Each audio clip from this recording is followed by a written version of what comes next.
lightly.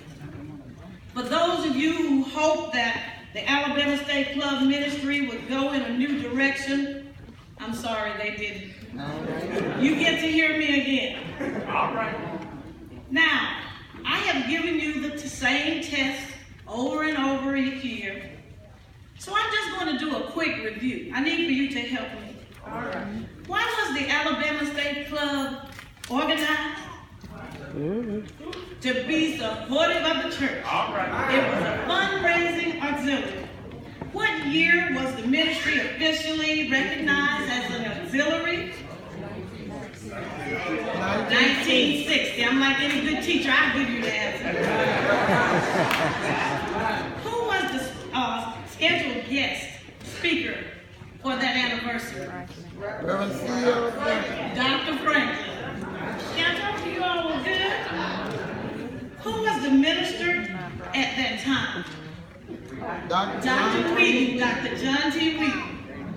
And who took his place? Who took Reverend Franklin's or Dr. Franklin's place because he could not attend? Reverend Morris Smith. Reverend Morris Smith. From Benion, Ohio. And why was he in town? To give his sister Lillian away to Brother Lawrence. And the last question. So far you've aced this test. How many presidents have we had? 7. Okay, so since you all got it right, you can put 100 on your paper today. You can see that the Alabama State Club ministry historically was founded on Southern principles. What is it like to be Southern? Sometimes we feel like that thief who was on the cross with Jesus. All the things we must endure as Southerners. Folks talk about going down south and they're talking about the gnats and the flowers.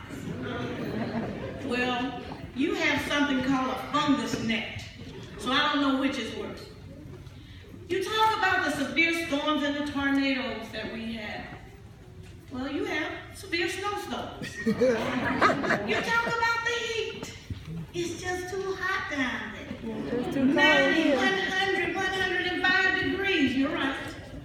But up here you have 17 below zero. Amen. And on a more serious note, you talk about the atrocities of slavery, Jim Crow, and the civil rights movement. But here you have Tamir Rice, Melissa Williams, Timothy Russell, Tanisha Anderson.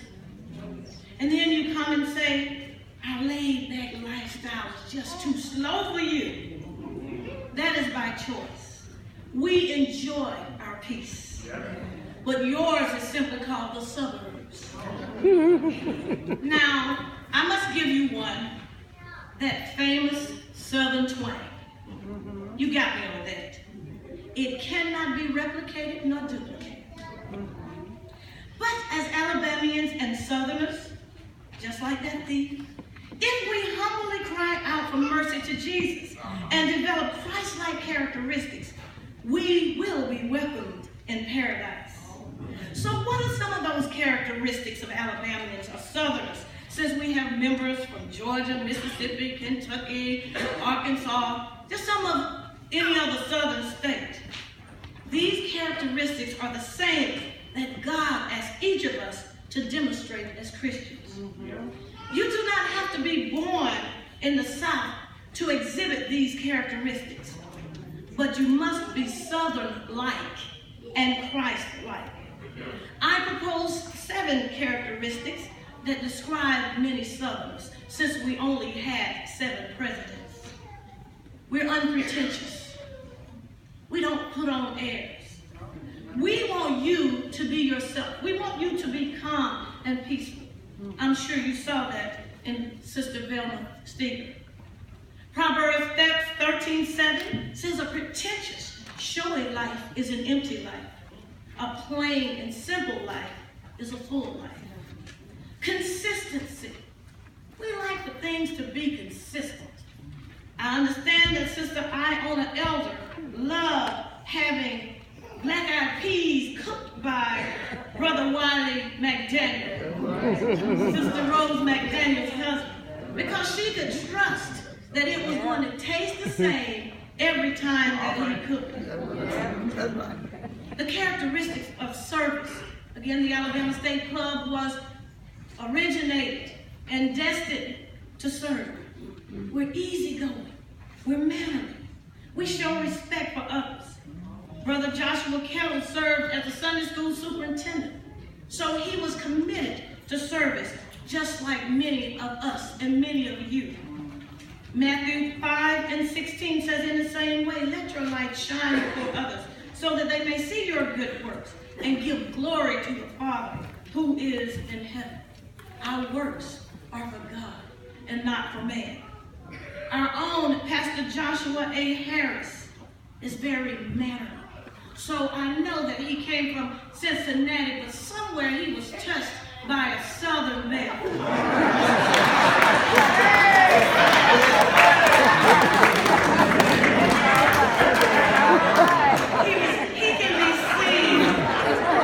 He can be seen opening doors, saying, let me get that for you.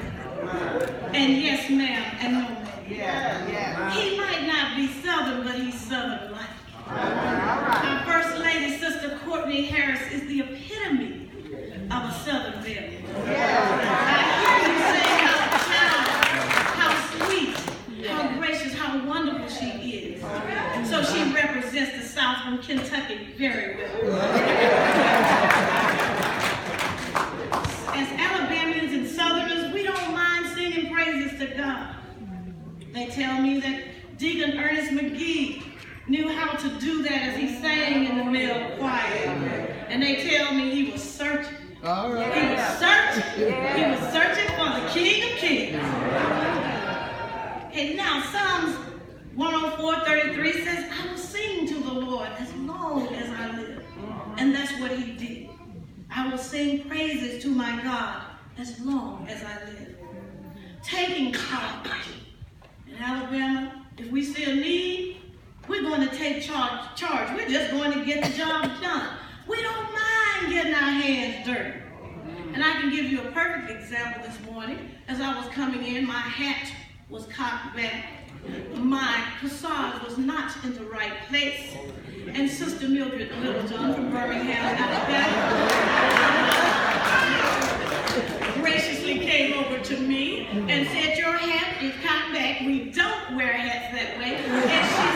And then she said, why did you put that corsage on in that place? I said, Sister Littleton, it doesn't make, yes it does, because you're representing us. And that's what they do. And that's for real. That's what they do. They're not going to let you get before anybody looking crazy.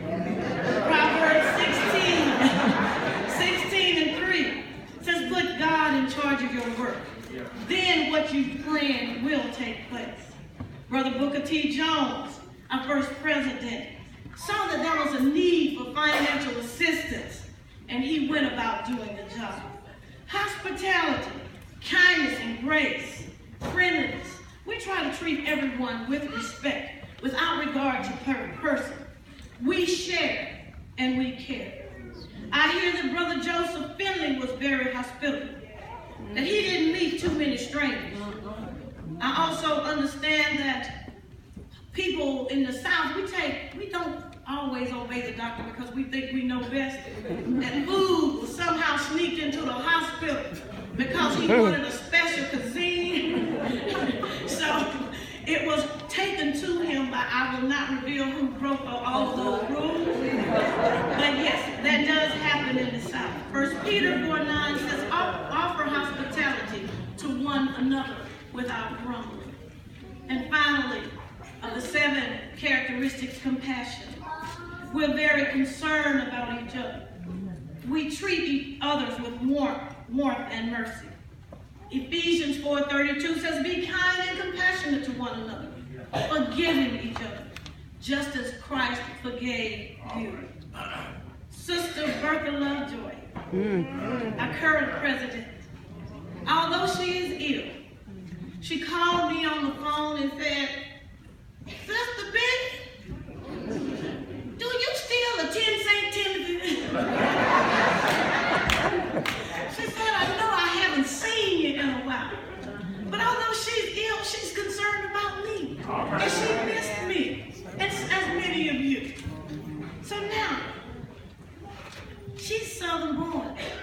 Southern bread. And she does not mind standing up and saying, amen. So she always lets you know about her praise and her God. She is not ashamed to let you know who she serves. So although you are not a Southerner, you can be Southern-like.